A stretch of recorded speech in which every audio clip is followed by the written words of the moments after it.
बिस्मिल्लाहिर्रहमानिर्रहीम। अस्सलाम वालेकुम। कैसे हैं आप सब? उम्मीद करती हूँ कि आप सब ठीक होंगे और आपकी दुआओं से मैं भी ठीक हूँ। जहाँ रहें खुश रहें, आबाद रहें, शाद रहें। तो जी आज है 29 मार्च और 29 मार्च को ये देखें, ये हमारे इधर शाम का मंज़र।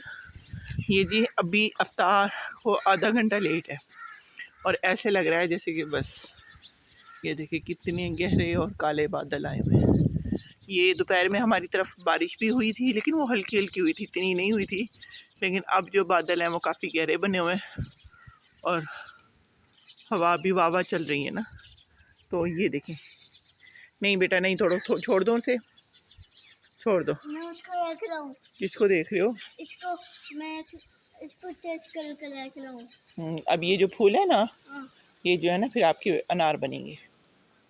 इनको मैं चेक कर लूँ, इसमें कोई कीड़े मकोड़े तो नहीं है? वही मैं शक की जाऊँ, कोई कीड़े मकोड़े नहीं है। ये देखें जी, हवा का चेक करें, ये कितनी तेज़ हवा है ना, कि ये देखें इतनी तेज़ हवा से ना बेचारे परिंदे भी उड़ उड़ के ना नीचे बैठ रहे हैं। तो बस इतना सा था हमारा शाम का व्लॉग। तो ये असर और मगरिब के दरमियान का वक्त है और आप लोग बताएं। ये देखें हमने लाइट जलाई है और इस तरह का यहाँ पे मौसम बना हुआ है कि बस ये अल्लाह माफ़ी देना। ये देखिए कितना बादल, अल्लाह माफ़ी देना। बस अल्लाह अपनी रहमत करे, क्योंकि अब तो फसलें भी बिल्कुल तैयार हैं और जिनकी लागत है, मेहनत है, वो कहते हैं ना बस फसल 2 से 3 दिन में घर आने वाली है और बस अल्लाह बरकत डाले।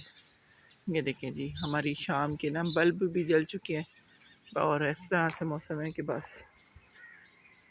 और आप लोग सुनाएं, आप लोग कैसे हैं और बाकी सब खैरियत?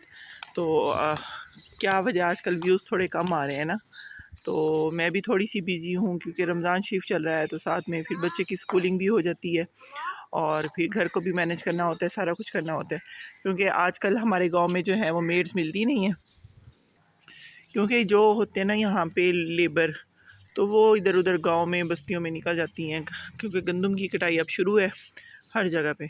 तो उन्होंने ज़ाहिर सी बात है साल की गंदम इकट्ठी करनी होती है, तो वो इधर उधर निकल जाती है ना।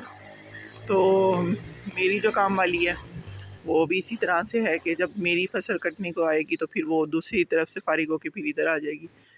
तो बस यही मसरूफियात हैं रमज़ान का, आपको पता है, फिर पता नहीं चलता। फिर वो वैसे तो हम पढ़ते हैं, पंचुअल होते हैं, लेकिन पता नहीं क्यों मुझे ऐसा लग रहा है कि रमज़ान जो है वो बहुत तेज़ी से गुजर रहा है ना। आप बताएं कि ऐसा कुछ है या नहीं है ना। तो बहरहाल जी इतना सा है अब मेरा आज का व्लॉग, मैं ज़्यादा इसे लंबा नहीं करती। हाँ, एक इम्पॉर्टेंट बात बताती हूँ। मैं मतलब हमारा गांव जो है ना, जहाँ पे मैं अक्सर आपने देखा 2-3 बार मैंने उसका व्लॉग भी बनाया, शादी पे भी गई हूँ और जहाँ पे हमारे रिलेटिव्स ज़्यादा रहते हैं, वहाँ पे आज दिन में मेन रोड पे डकैती पड़ी है और 3 डाकू भी मारे गए। और यकीन करें अब मैंने कसम उठा ली है, जिसकी मर्ज़ी शादी आ जाए, मैंने नहीं अब दिन में भी नहीं जाना, रात में भी नहीं जाना उस तरफ। बस जी अल्लाह माफ़ी देना। ये हालात और वाक़यात लोगों को जो है ना, बेरोज़गारी जो है वो भूखा मरने पे और डकैती करने पे ना मजबूर करती है। तो बस अल्लाह मियाँ सब के रिज़्क़ में बरकत अता करे, हमारे हुक्मरानों को जो है वो करे। तो बस नेक दिन चल रहे हैं, नेक दिन के सदक़े अल्लाह मियाँ सब की मुश्किलें दूर करे। मैं तो बस यही दुआ करती हूँ और उनके सदक़े हमारी भी, मेरी भी जितनी मुश्किलात हैं अल्लाह उनको दूर करे, और मेरी जितनी परेशानियाँ हैं अल्लाह उनको ख़त्म करे। और बस इतना सा है आज का मेरा व्लॉग। अगर मैं ज़्यादा बोली तो फिर इमोशनल हो जाऊँगी, तो बस यही है और दुआ में रखिएगा याद। तो इंशाल्लाह ताला मिलते हैं नेक्स्ट व्लॉग में। दुआ कीजिएगा कि बारिश ना हो, बारिश हो गई तो फसल की तबाही है हमारी, क्योंकि दाना बिल्कुल पक चुका है और 1-2 दिनों में कटाई शुरू हो जानी है। तो बस दुआ कीजिएगा, दुआ में याद रखिएगा। इंशाल्लाह ताला मिलते हैं नेक्स्ट व्लॉग में। तब तक के लिए अल्लाह हाफिज़, अल्लाह निगहबान, टेक केयर।